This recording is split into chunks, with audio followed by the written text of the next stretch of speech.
નમસ્કાર દર્શક મિત્રો, પ્રાર્થના સંદેશ ન્યૂઝમાં આપનું સ્વાગત છે। આણંદ ખાતે જિલ્લા કલેક્ટર પ્રવીણ ચૌધરીના અધ્યક્ષ સ્થાને યોજાયો જિલ્લા સ્વાગત કાર્યક્રમ। રાજ્યના નાગરિકોના પ્રશ્નોનું ઝડપી અને અસરકારક નિરાકરણ લાવવાના ઉદ્દેશથી આરંભાયેલા સ્વાગત ફરિયાદ નિવારણના પ્રજાલક્ષી કાર્યક્રમ અંતર્ગત હજારો અરજદારોના પ્રશ્નોનું સુખદ નિરાકરણ આવ્યું છે।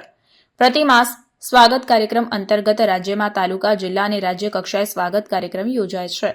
જે અન્વયે આણંદ જિલ્લા કલેક્ટર પ્રવીણ ચૌધરીના અધ્યક્ષસ્થાને કલેક્ટર કચેરી આણંદ ખાતે જિલ્લાના અરજદારોના પ્રશ્નોનું યોગ્ય નિરાકરણ થાય તે માટે જિલ્લા સ્વાગત કાર્યક્રમ યોજાયો હતો।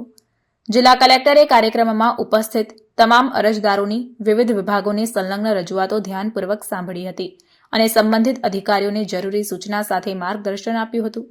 અત્રે ઉલ્લેખનીય છે કે અરજદારો દ્વારા રજૂ થયેલ 7 જેટલા પ્રશ્નો ઝડપથી ઉકેલાય તે માટે સંબંધિત અધિકારીઓને સૂચના આપી હતી। આ કાર્યક્રમમાં નિવાસી અધિક કલેક્ટર ઋતુરાજ દેસાઈ સહિત સંબંધિત વિભાગના અધિકારીઓ અને અરજદારો ઉપસ્થિત રહ્યા હતા। 17મી સપ્ટેમ્બરથી 2 ઓક્ટોબર દરમિયાન ચાલનાર સ્વચ્છતા જાગૃતિ પખવાડિયામાં આપણે સ્વચ્છતાની જાગૃતિ માટે દિવ્યાંગોને જોડ્યા છે અને સેતુ ટ્રસ્ટમાં રહેતા દિવ્યાંગ, અનાથ, સિંગલ પેરેન્ટ અને જેના માતા પિતા દિવ્યાંગ છે તેવા લોકો, MS મિસ્ત્રી શાળાના વિદ્યાર્થી મિત્રો, NS પટેલના NSSના સ્ટુડન્ટ્સ લોકો, C2C પરિવાર બધાએ સાથે મળીને આ રેલીનું એક આયોજન કર્યું છે અને જેનો ઉદ્દેશ્ય લોકોને જાગૃત કરવાના છે કે કારમાં બેઠા બેઠા પિચકારી ના મારવી, જ્યાં ત્યાં કચરો ના નાખવો અને કચરો કચરાપેટીમાં જ નાખવો। આપણા શહેરને, ગામને, શેરીઓને અને આપણા ઘરને જેમ સ્વચ્છ રાખીએ છીએ એમ આપણા ગામ, શહેર અને શેરીઓને પણ આપણે સ્વચ્છ રાખીએ અને સ્વચ્છ ભારત મિશનને આપણે આગળ વધારીએ।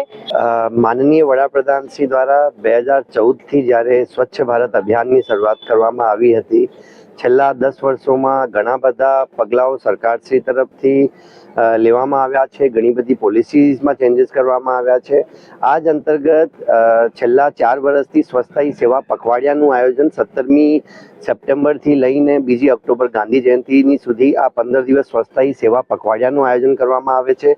આજે સેતુ ટ્રસ્ટ અને C2C પરિવાર તરફથી જે દિવ્યાંગ બાળકોનો આ જે રેલી છે સ્વચ્છતા બાબતનો, આ એક બધા લોકો માટે પણ મેસેજ છે કે આપણે જ્યારે દિવ્યાંગ બાળકો આટલી જુસ્સા સાથે એક આ રેલીનું આયોજન કર્યું છે તો બધા લોકો માટે પણ મેસેજ છે કે આપણા શહેરને, આપણા ગામને આપણે ગંદો નહીં કરીએ, કચરો ક્યારે પણ રોડ પર નહીં નાખીએ। જ્યારે કચરાપેટી હોય કે નગરપાલિકા અથવા તો ગ્રામ પંચાયત તરફથી જ્યારે ડોર ટુ ડોર ગાડી આવે ત્યારે જ કચરો નાખવાનું। આ મેસેજ સાથે જે આ બધા લોકો માટે, આણંદ જિલ્લાના તમામ લોકો માટે મેસેજ આ સેતુ ટ્રસ્ટ અને C2C પરિવાર તરફથી આયોજિત આ રેલી થકી અમે પહોંચાડવા, લોકો સુધી આ મેસેજ પહોંચાડવા માંગીએ છીએ। પ્રાર્થના સંદેશ ન્યૂઝની તમામ લેટેસ્ટ અપડેટ્સ માટે ચેનલને હમણાં જ લાઈક, શેર અને સબસ્ક્રાઇબ કરો।